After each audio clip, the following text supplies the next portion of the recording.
এখানে সাফিলা মাছ নিলাম, তেলাপিয়া মাছ নিলাম। সাফিলা মাছ ভাজি করবো, তেলাপিয়া মাছ দিয়ে জালি কুমড়া দিয়ে সবজি রান্না করবো। জালি কুমড়া কেটে নিলাম, এখানে ডাল নিয়ে নিলাম। এখানে জালি কুমড়া চামড়া আর বুকটা ব্লেন্ড করে নিলাম, সিদ্ধ করে এটা দিয়ে ভর্তা বানাবো ডিম দিয়ে। এখানে ভাত বসিয়ে দিলাম, ভাতটা বলক এসে গেছে। এখন জালি কুমড়াটা রান্না বসিয়ে দিব। কড়াই বসিয়ে তেল দিয়ে দিলাম, তেল গরম হয়ে গেছে, দিয়ে দিলাম একটু জিরা ফোড়ন। এখানে এক এক করে মশলাগুলো দিয়ে দিব। আসসালামু আলাইকুম, সবাই কেমন আছেন? আলহামদুলিল্লাহ আমরা ভালো আছি। আজকে আবার নতুন একটা ভিডিও নিয়ে আসলাম। এই মশলাগুলো কষিয়ে নিলাম ভালোভাবে। পানি দিয়ে মাছ দিয়ে দিলাম। এদিকে ভাতও হয়ে গেছে, মাছ ধরতে দিয়ে দিব। এখন ভর্তাটা বসিয়ে দিব। কড়াই বসিয়ে তেল দিয়ে মশলাগুলো দিয়ে দিলাম এক এক করে। মশলা দেওয়া হয়ে গেছে, এখন ভালোভাবে কষিয়ে নেব। মশলা কষানো হয়ে গেছে, এখন দিয়ে দিব ভর্তাটা পেস্টগুলো দিয়ে ভালোভাবে মশলার সাথে মিক্স করে নিলাম। অনেক সুন্দর হয়েছে কালারটা। এদিকে মাছও কষানো হয়ে এসেছে, কুমড়াগুলো দিয়ে দিব। কুমড়া দিয়ে ডাল দিয়ে দিলাম, একটু মিক্স করে দিলাম। এখন বেশ কিছুক্ষণ জাল করবো। এদিকে ভর্তাগুলো বলক এসে গেছে, আর একটু মিক্স করে নিলাম, শুকিয়ে নেব। এদিকে কুমড়াটাও বলক এসে গেছে, ঢাকনাটা উঠিয়ে নেড়ে দিলাম। আবার কুমড়া কষানো হয়ে এসেছে, পানি দিয়ে দিব। পানি দিয়ে একটু মিক্স করে নিলাম। এখন আবার কিছুক্ষণ জাল করে নেব। এদিকে ভর্তাও হয়ে এসেছে, ডিম দিয়ে দিলাম।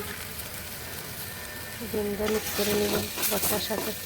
এভাবে ভর্তা বানালে অনেক মজা লাগে খেতে। এটা অনেক সময় মাঝে মাঝে বানাই। এদিকে ভর্তাও হয়ে গেছে, নামিয়ে নেব। এদিকে কুমড়া রান্নাও হয়ে গেছে, কুমড়া সিদ্ধ হয়ে গেছে অনেক সুন্দরভাবে। এদিকে ভর্তা হয়ে গেছে, নামিয়ে নেব। এখন ভর্তা রান্না রেডি। এদিকে ভাতের পাতিলটাও চাকা দিয়ে দিলাম একটু। এখন মাছগুলো ভেজে নিব। মাছের মধ্যে সব মশলা দিয়ে দিলাম একটু একটু করে। মশলাগুলো ভালোভাবে মেখে নিব। মশলা মাখা হয়ে গেছে, এখানে ফ্রাই প্যান বসিয়ে তেল দিয়ে দিলাম। তেল গরম হয়ে গেছে, এখন মাছগুলো দিয়ে দেবো। সবগুলোই একসাথে দিয়ে দেবো। মাছগুলো দিয়ে দিলাম। এখন কিছু মশলার সাথে ভেজে নিব। এদিকে কুমড়া রান্না হয়ে গেছে, নামিয়ে নেব। এখন অনেক সুন্দর হয়েছে কুমড়া কালারটা। কুমড়া রান্না রেডি, নামিয়ে নিলাম। এদিকে মাছগুলো একটু ভাজা হয়ে গেছে, এখন উল্টিয়ে দেব। উল্টিয়ে দিলাম একটা করে। একটু মশলা করে ভেজে নেব। মশলা দেওয়া হয়ে এসেছে, এখানে কড়াইয়ের মধ্যে দিয়ে দিলাম পেঁয়াজগুলো। পেঁয়াজ দিয়ে একটু মেখে নিলাম। মাছ ভাজা হয়ে গেছে, এখন নামিয়ে নেব। উল্টিয়ে পাল্টে মাছগুলো নামিয়ে নিলাম। ওই তেলে দিয়ে দিব পেঁয়াজ কুচিগুলো। তেল কম ছিল তাই একটু তেল দিয়ে দিলাম।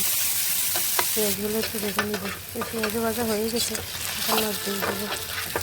মাছ দিয়ে একটু ভালোভাবে মিক্স করে নিলাম বেশ কিছুক্ষণ, যাতে পেঁয়াজের গন্ধটা মাছের ভিতরে লাগে। এবার ভাজি করলে অনেক মজা লাগে খেতে। এই যে রান্না রেডি। দুপুরের কাজকর্ম সেরে খাওয়া দাওয়া করে নেব। আজকে এ পর্যন্তই। সবাই ভালো থাকবেন, সুস্থ থাকবেন। যেখান থেকে ভিডিওটা দেখেন, ভালো লাগলে লাইক কমেন্ট করবেন। আল্লাহ হাফেজ।